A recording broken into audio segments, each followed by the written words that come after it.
وہ مصر کے اس دیہاتی علاقے میں وارد ہوا تھا جو جنوب مغرب کی سرحد کے ساتھ تھا۔ اس زمانے میں سرحد کا کوئی واضح وجود نہیں تھا۔ صلاح الدین ایوبی نے کاغذوں پر ایک لکیر کھینچ رکھی تھی، لیکن وہ بھی کہا کرتے تھے کہ دین اسلام کی اور سلطنت اسلامیہ کی کوئی سرحد نہیں۔ دراصل سرحد عقیدوں کے درمیان تھی۔ یہاں تک اسلام کی گرفت تھی وہ اسلامی سلطنت تھی، اور جہاں سے غیر اسلامی نظریات شروع ہوتے تھے وہ علاقہ غیر کہلاتا تھا۔ مصر کے جس آخری گاؤں میں مسلمانوں کی اکثریت غالب تھی وہ امارت مصر کا آخری اور سرحدی گاؤں سمجھا جاتا تھا۔ اسی باعث صلیبی ملت اسلامیہ کے نظریات پر حملے کرتے اور اسلامی عقیدوں کو کمزور کر کے وہاں اپنے عقائد کا غلبہ پیدا کرتے تھے۔ اس سے ثابت ہوتا ہے کہ اس وقت سرحدوں کی حیثیت جغرافیائی کم اور نظریاتی زیادہ تھی۔ اس دور کے واقعات سے یہ بھی ثابت ہوتا ہے کہ غیر مسلموں نے غلبہ اسلام کے ساتھ ہی مسلمانوں پر نظریاتی حملے شروع کر دیے تھے۔ وہ جانتے تھے کہ مسلمان جنگ کو جہاد کہتے ہیں اور قرآن نے مسلمانوں پر جہاد فرض کر دیا ہے، یہاں تک کہ حالات کے تقاضے کے پیش نظر جہاد کو نماز پر فوقیت حاصل ہے، اور یہ بھی کہ کسی غیر مسلم سلطنت میں مسلمان باشندوں پر ظلم و ستم ہو رہا ہو تو دوسری سلطنتوں کے مسلمانوں پر یہ اقدام فرض ہو جاتا ہے کہ مسلمان رعایا کو غیر مسلموں کے ظلم و ستم سے بچائیں، خواہ اس مقصد کے لیے جنگی کارروائی کرنی پڑے۔ انہی قرآنی حکام نے مسلمانوں میں عسکری جذبہ پیدا کیا تھا، جس کا اثر یہ تھا کہ مسلمان جس ملک پر فوج کشی کرتے یا جس میدان میں بھی لڑتے تھے ان کے ذہن میں جنگ کا مقصد واضح ہوتا تھا۔ گو ان پر مال غنیمت حلال قرار دیا گیا تھا، لیکن ان کے ہاں لوٹ مار جنگ کے مقاصد میں شامل نہیں ہوتی تھی، نہ ہی وہ مال غنیمت کے لالچ سے لڑتے تھے۔ اس کے برعکس صلیبیوں کی جنگ ملک گیری کی ہوس کی آئینہ دار ہوتی اور وہ لوٹ مار پر زیادہ توجہ دیتے تھے۔ جیسا کہ ہم نے پہلے بھی بیان کیا ہے کہ مسلمانوں کے قافلوں کو لوٹنے کا کام اسی صلیبی فوج کے حوالے کر دیا گیا تھا۔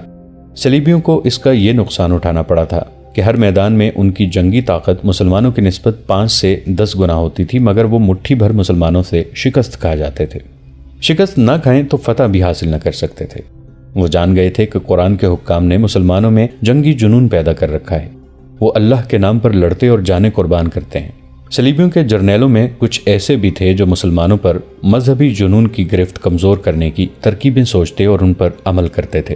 وہ جان گئے تھے کہ ایک مسلمان جو 10 غیر مسلموں کا مقابلہ کرتا ہے وہ کوئی فرشتہ اور جن بھوت نہیں ہوتا، بلکہ وہ اپنے اندر اللہ کی طاقت اور اپنے عقیدے کی قوت محسوس کرتا ہے جو اسے کسی لالچ سے اور اپنی جان سے بھی بے نیاز کر دیتی ہے۔ چنانچہ صلاح الدین ایوبی سے بہت پہلے ہی یہودی اور صلیبی عالموں اور مفکروں نے مسلمانوں کی عسکری روح کو مردہ کرنے کے لیے ان کی کردار کشی شروع کر دی تھی اور ان کے مذہبی عقائد میں پرکشش ملاوٹ کر کے ان کے ایمان کو کمزور کرنا شروع کر دیا تھا۔ صلاح الدین ایوبی اور نور الدین زنگی کی بدنصیبی یہ تھی کہ وہ جب صلیبیوں کے خلاف اٹھے تو اس وقت تک صلیبیوں کی نظریاتی یلغار بہت حد تک کامیاب ہو چکی تھی۔ اسلام کے دشمنوں نے اس یلغار کو 2 طرفہ استعمال کیا تھا۔ اوپر کے طبقے کو جس میں حکمران، امراء اور وزراء وغیرہ تھے، دولت، عورت اور شراب کا دل دادا بنا دیا تھا، اور نیچے یعنی پسماندہ لوگوں میں توہم پرستی اور مذہب کے خلاف وسوسے پیدا کر دیے تھے۔ جس طرح زنگی اور ایوبی نے فن و حرب میں نئے تجربے کیے اور نئی چالیں وضع کیں، اسی طرح سے صلیبیوں نے درپردہ کردار کشی کے میدان میں نئے طریقے دریافت کیے۔ 3-4 یورپی مورخین نے یہاں تک لکھا ہے کہ ایک ایسا وقت بھی آیا کہ بعض صلیبی حکمرانوں نے میدان جنگ کو اہمیت دینی چھوڑ دی تھی۔ وہ اس نظریے کے قائل ہو گئے تھے کہ جنگ اس طریقے سے لڑو کہ مسلمانوں کی جنگی طاقت زائل ہوتی رہے۔ زوردار حملہ ان کے مذہبی عقائد پر کرو اور ان کے دلوں میں ایسے وہم پیدا کرو جو مسلمان قوم اور فوج کے درمیان بد اعتمادی اور حقارت پیدا کر دیں۔ اس مکتبہ فکر کے صلیبی مفکروں میں فلپ آگسٹس سر فہرست تھا۔ یہ صلیبی حکمران اسلام دشمنی کو اپنے مذہب کا بنیادی اصول سمجھتا تھا اور کہا کرتا تھا کہ ہماری جنگ صلاح الدین ایوبی اور نور الدین زنگی سے نہیں، یہ صلیب اور اسلام کی جنگ ہے جو ہماری زندگی میں نہیں تو کسی نہ کسی وقت ضرور کامیاب ہوگی۔ اس کے لیے ضروری ہے کہ مسلمانوں کی اٹھتی ہوئی نسل کے ذہن میں قومیت کی بجائے جنسیت بھرو اور انہیں ذہنی عیاشی میں ڈبو دو۔ آگسٹس اپنے مشن کی کامیابی کے لیے میدان جنگ میں مسلمانوں کے آگے ہتھیار ڈال کر صلح کر لینے سے بھی گریز نہیں کرتا تھا۔ ہم جس دور یعنی 1169 عیسوی کے لگ بھگ کی کہانی سنا رہے ہیں، اس وقت وہ نور الدین زنگی کے ہاتھوں شکست کھا کر مفتوحہ علاقے واپس کر چکا تھا۔ اس نے زنگی کو تاوان بھی دیا تھا اور جنگ نہ کرنے کے معاہدے پر دستخط کر کے جزیہ دے رہا تھا۔ مگر جنگی قیدیوں کے تبادلے میں اس نے چند ایک معذور مسلمان سپاہی واپس کیے۔ تندرست قیدیوں کو اس نے قتل کر دیا تھا اور اب وہ کرک کے قلعے میں اسلام کی بیخونی کے منصوبے بنا رہا تھا۔ اس کے ذہن میں اسلام دشمنی خبت کی صورت اختیار کر گئی تھی۔ اس کی بعض چالیں ایسی خفیہ ہوتی تھیں کہ ان کے اپنے صلیبی حکمران اور جرنیل بھی اسے شک کی نگاہوں سے دیکھنے لگے تھے۔ اس پر اپنے ساتھیوں نے یہ الزام عائد کیا تھا کہ وہ اندر سے مسلمانوں کا دوست ہے اور اس کے ساتھ سودے بازی کر رہا ہے۔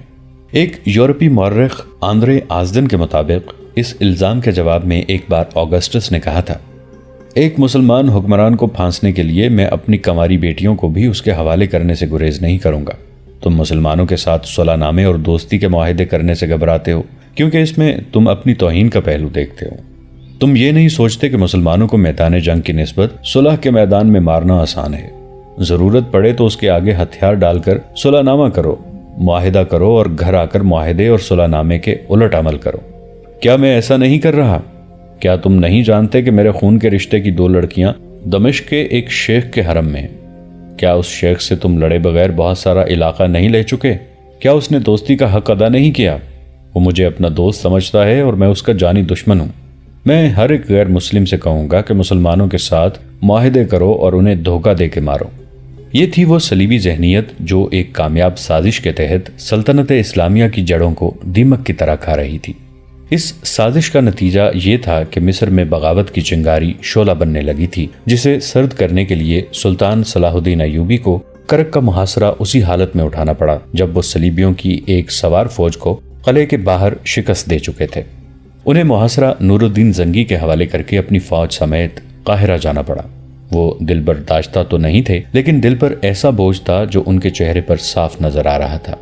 ان کی فوج کے سپاہی اس خیال سے مطمئن تھے کہ انہیں آرام کے لیے قاہرہ لے جایا جا رہا ہے، لیکن دستوں کے وہ کماندار جو سلطان ایوبی کے عزم اور لڑنے کے طریقہ کار کو سمجھتے تھے، حیران تھے کہ انہوں نے نور الدین زنگی کو فوج سمیت کیوں بلایا اور محاصرہ کیوں اٹھایا ہے۔ وہ تو فتح یا شکست تک لڑنے کے قائل تھے۔ ان کے ہیڈ کوارٹر کے 2-3 سالاروں کے سوا کسی کو علم نہیں تھا کہ مصر کے حالات بہت خراب ہو گئے ہیں اور سوڈان میں تقی الدین کا حملہ ناکام ہو گیا ہے اور انہیں خیریت سے پیچھے ہٹانا ہے۔ سلطان ایوبی کے ساتھ علی بن سفیان بھی تھا۔ وہی مصر کے اندرونی حالات کی رپورٹ لے کر آیا تھا۔ سلطان ایوبی نے کرک سے کوچ کے حکم کے ساتھ یہ بھی حکم دے دیا کہ راستے میں بہت کم پڑاؤ کیے جائیں گے اور کوچ بہت تیز ہوگا۔ اس حکم سے سب کو شک ہوا تھا کہ کچھ گڑبڑ ہے۔ سفر کی پہلی شام آئی، فوج رات بھر کے لیے رک گئی۔ سلطان ایوبی کا خیمہ نصب ہو گیا تو انہوں نے اپنے اعلیٰ کمانڈروں اور اپنی مرکزی کمان کے عہدیداروں کو بلایا۔ انہوں نے کہا، آپ میں زیادہ تعداد ان کی ہے جنہیں معلوم نہیں کہ میں نے محاصرہ کیوں اٹھایا ہے اور میں فوج کو قاہرہ کیوں لے جا رہا ہوں۔ بے شک محاصرہ ٹوٹا نہیں، آپ میں کوئی بھی پسپا نہیں ہوا، لیکن میں اسے اگر شکست نہیں تو پسپائی ضرور کہوں گا۔ میرے رفیقو، ہم پسپا ہو رہے ہیں اور آپ یہ سن کر حیران ہوں گے کہ آپ کو پسپا کرنے والے آپ کے اپنے بھائی ہیں، اپنے رفیق۔ وہ صلیبیوں کے رفیق بن چکے ہیں اور انہوں نے بغاوت کا منصوبہ بنا لیا ہے۔ اگر علی بن سفیان اس کے نائب اور غیاث چوکس نہ ہوتے تو آج آپ مصر نہ جا سکتے، وہاں صلیبیوں اور سوڈانیوں کے حکمرانی ہوتی۔ ارسلان جیسا حاکم صلیبیوں کا اعلی کار نکلا، وہ الادریس کے 2 بیٹے مروا کر خودکشی کر چکا ہے۔ اگر ارسلان غدار تھا تو آپ اور کس پر بھروسہ کریں گے؟ حاضرین پر سناٹا طاری ہو گیا، بے چینی اور اضطراب ان کی آنکھوں میں چمک رہا تھا۔ سلطان ایوبی نے خاموش ہو کر سب کو دیکھا۔ اس دور کا ایک وقائے نگار قاضی بہاؤالدین شداد کی کسی غیر مطبوعہ تحریر کے حوالے سے لکھتا ہے کہ 2 قندیلوں کی کامتی ہوئی روشنی میں سب کے چہرے اس طرح نظر آ رہے تھے جیسے وہ ایک دوسرے کے لیے اجنبی ہوں۔ وہ آنکھ بھی نہیں جھپکتے تھے۔ سلطان ایوبی کے الفاظ سے زیادہ ان کا لب و لہجہ اور انداز ان پر اثر انداز ہو رہا تھا۔ سلطان کی آواز میں روز والا جوش نہیں بلکہ لرزہ سا تھا جو سب کو ڈرا رہا تھا۔ انہوں نے کہا، میں یہ کہہ کر کہ آپ میں بھی غدار ہیں معافی نہیں مانگوں گا۔ میں آپ کو یہ بھی نہیں کہوں گا کہ قرآن پر حلف اٹھاؤ کہ آپ اسلام اور سلطنت اسلامیہ کے وفادار ہیں۔ ایمان بیچنے والے قرآن ہاتھ میں لے کر بھی وفاداری کا یقین دلایا کرتے ہیں۔ میں آپ کو صرف یہ بتانا چاہتا ہوں کہ ہر وہ انسان جو مسلمان نہیں وہ آپ کا دشمن ہے۔ دشمن جب آپ کے ساتھ محبت اور دوستی کا اظہار کرتا ہے تو اس میں اس کی دشمنی بھی چھپی ہوئی ہوتی ہے۔ وہ آپ کو آپ کے بھائیوں کے خلاف اور آپ کے مذہب کے خلاف استعمال کرتا ہے، اور جہاں اسے مسلمانوں پر حکومت کا موقع ملتا ہے وہ مسلمان مستورات کی عصمت دری اور اسلام کی بیخبونی کرتا ہے۔ یہی اس کا مقصد ہے۔ ہم جو جنگ لڑ رہے ہیں یہ ہماری ذاتی جنگ نہیں، یہ ذاتی حکمرانی قائم کرنے کے لیے نہیں، یہ کسی ملک پر قبضہ کرنے کی کوشش نہیں ہے، یہ دو عقیدوں کی جنگ ہے، یہ کفر اور اسلام کی جنگ ہے۔ یہ جنگ اس وقت تک لڑی جاتی رہے گی جب تک کفر یا اسلام ختم نہیں ہو جاتا۔ گستاخی معاف سالار اعظم، ایک سالار نے کہا، اگر ہمیں ثابت کرنا ہے کہ ہم غدار نہیں تو ہمیں مصر کے حالات سے آگاہ کریں، ہم عمل سے ثابت کریں گے کہ ہم کیا ہیں۔ ارسلان فوج کا نہیں انتظامیہ کا حاکم تھا۔ آپ کو غدار انتظامی شعبوں میں ملیں گے، فوج میں نہیں۔ کرک کلے کا محاصرہ آپ نے اٹھایا ہے، ہم نے نہیں۔ محترم زنگی کو آپ نے بلایا ہے، ہم نے نہیں۔ ہمارا امتحان میدان جنگ میں ہو سکتا ہے، پرامن کوچ میں نہیں۔ مصر میں کیا ہو رہا ہے؟ صلاح الدین ایوبی نے علی بن سفیان کی طرف دیکھا اور کہا، علی، انہیں بتاؤ وہاں کیا ہو رہا ہے۔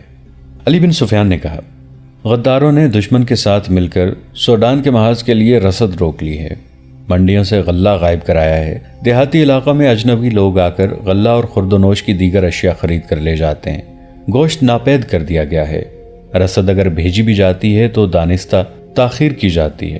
یوں بھی ہوا کہ رسد بھیج کر دشمن کو اطلاع دے دی گئی، دشمن نے رسد کے قافلے کو راستے میں روک لیا، شہر میں بدکاری عام ہو گئی ہے، جوئے بازی کے لیے ایسے دلچسپ طریقے رائج ہو گئے ہیں جن کے ہمارے لڑکے عادی ہوتے جا رہے ہیں، دیہاتی علاقوں سے فوج کو بھرتی نہیں ملتی اور جانور بھی نہیں ملتے، فوج میں بے اطمینانی پیدا ہو گئی ہے، ہمارے قومی کردار کو تباہ کرنے کے سامان پیدا ہو گئے ہیں، انتظامیہ کے حکام چھوٹی چھوٹی ریاستوں کے حکمران بننے کے خواب دیکھ رہے ہیں، انہیں یہ لالچ صلیبیوں نے دے رکھے ہیں، ان حاکموں کو باہر سے بے دریغ دولت مل رہی ہے، چونکہ سلطنت اور عمارت کا انتظام انہی لوگوں کے ہاتھ میں ہے، اس لیے انہوں نے ایسی فضا پیدا کر دی ہے جو دشمن کے لیے سازگار ہے۔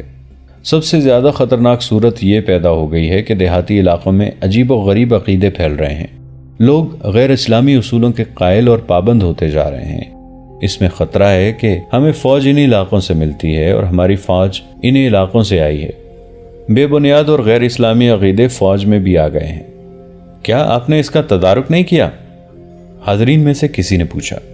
جی ہاں، علی بن سفیان نے کہا، میرا تمام تر شعبہ مخبروں کے سراغ لگانے اور انہیں پکڑنے میں مصروف ہے۔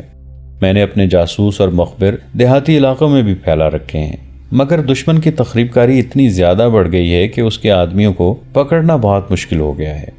مشکل یہ ہے کہ ہمارے مسلمان بھائی دشمن کے جاسوس اور تخریب کاروں کو پناہ اور تحفظ دیتے ہیں۔ کیا آپ یہ سن کر حیران نہیں ہوں گے کہ دیہاتی علاقوں کی بعض مسجدوں کے امام بھی دشمن کی تخریب کاری میں شامل ہو گئے ہیں؟ یہ تو ہو ہی نہیں سکتا کہ میں انتظامیہ فوج کے سپرد کر دوں، سلطان صلاح الدین ایوبی نے کہا۔ فوج جس مقصد کے لیے تیار کی گئی ہے یہ اسی کی تکمیل کا فرض ادا کرتی رہے تو سلطنت کے لیے بھی بہتر ہوتا ہے اور فوج کے لیے بھی۔ جس طرح ایک کوتوال سالار نہیں بن سکتا، اسی طرح کوئی سالار کوتوال کے فرائض سر انجام نہیں دے سکتا۔ البتہ سالار کو یہ ضرور معلوم ہونا چاہیے کہ کوتوال کیا کر رہے ہیں، ہر سالار کو باخبر رہنا چاہیے کہ انتظامیہ کیا کر رہی ہے، کیا واقعی فرائض میں کوتاہی تو نہیں ہو رہی۔ میرے رفیقو، ہمیں خدا نے تاریخ کی سب سے زیادہ کڑی آزمائش میں ڈال دیا ہے۔ مصر کے حالات آپ نے سن لیے ہیں، سوڈان کا حملہ ناکام ہو گیا ہے، تقی الدین اپنی غلطیوں کے بدولت سوڈان کے صحرا میں پھنس کے رہ گیا ہے، اس کی فوج چھوٹی چھوٹی ٹولیوں میں بکھر گئی ہے، اس کی پسپائی بھی ممکن نظر نہیں آتی۔ میں کہہ نہیں سکتا کہ محترم زنگی کرک فتح کر لیں گے یا نہیں، لیکن اسے بھی میں اپنی ناکامی کہتا ہوں۔ آپ انتہائی مشکل حالات میں بھی میدان جنگ میں دشمن کو شکست دے سکتے ہیں، مگر دشمن نے جس محاذ پر حملہ کیا ہے اس پر دشمن کو شکست دینا آپ کے لیے بظاہر آسان نظر نہیں آتا۔ آپ تیغ زن ہیں، صحراؤں کا سینہ چیر سکتے ہیں، مگر مجھے خطرہ نظر آ رہا ہے کہ صلیبیوں کے اس محاذ پر آپ ہتھیار ڈال دیں گے۔ حاضرین میں سے چند ایک جوشیلی اور پرعزم آوازیں سنائی دیں۔ سلطان ایوبی نے کہا، اس وقت جو فوج مصر میں ہے وہ جب شوبک اور کرک کے محاذ سے مصر گئی تھی تو اس کے کمانداروں اور عہدیداروں کا جذبہ بالکل ایسا ہی تھا جیسا آج آپ کا ہے۔ اگر قاہرہ پہنچ کر جب انہوں نے دشمن کے سبز باغ دیکھے تو بغاوت کے لیے تیار ہو گئے۔ اب اس فوج کی کیفیت یہ ہے کہ آپ اس پر بھروسہ نہیں کر سکتے۔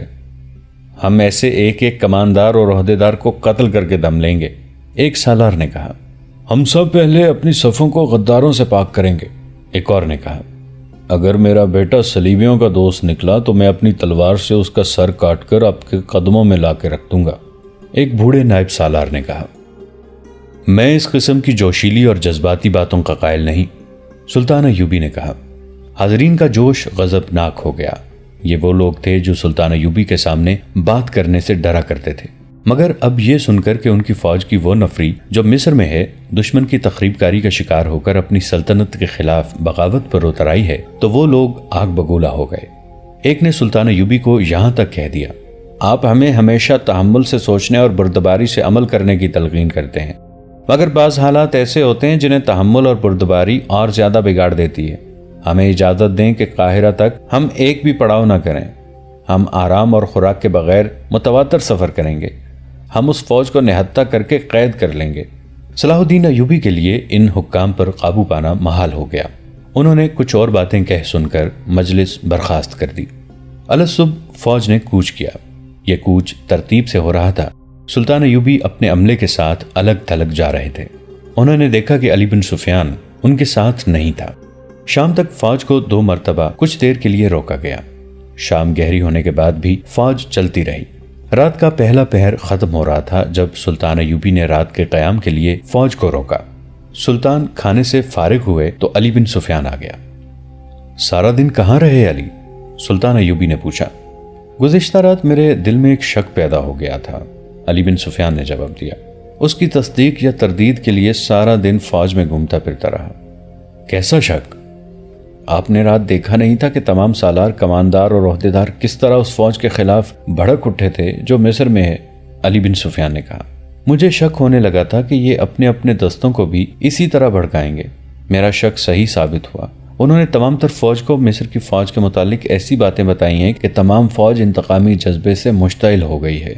میں نے سپاہیوں کو یہ کہتے سنا ہے کہ ہم محاذم پر زخمی اور شہید ہوتے ہیں اور ہمارے ہی ساتھی قاہرہ میں عیش کرتے اور اسلامی پرچم کے خلاف علم بغاوت بلند کرنا چاہتے ہیں۔ ہم جاتے ہی انہیں ختم کریں گے، پھر سوڈان میں پھنسی ہوئی فوج کی مدد کو پہنچیں گے۔ قابل صد احترام امیر، اگر ہم نے کوئی پیش بندی نہ کی تو قاہرہ میں پہنچتے ہی خانہ جنگی شروع ہو جائے گی۔ ہماری یہ فوج انتظامی جذبے کے زیر اثر غصے میں ہے اور ہماری مصر والی فوج پہلے ہی بغاوت کے بہانے ڈھونڈ رہی ہے۔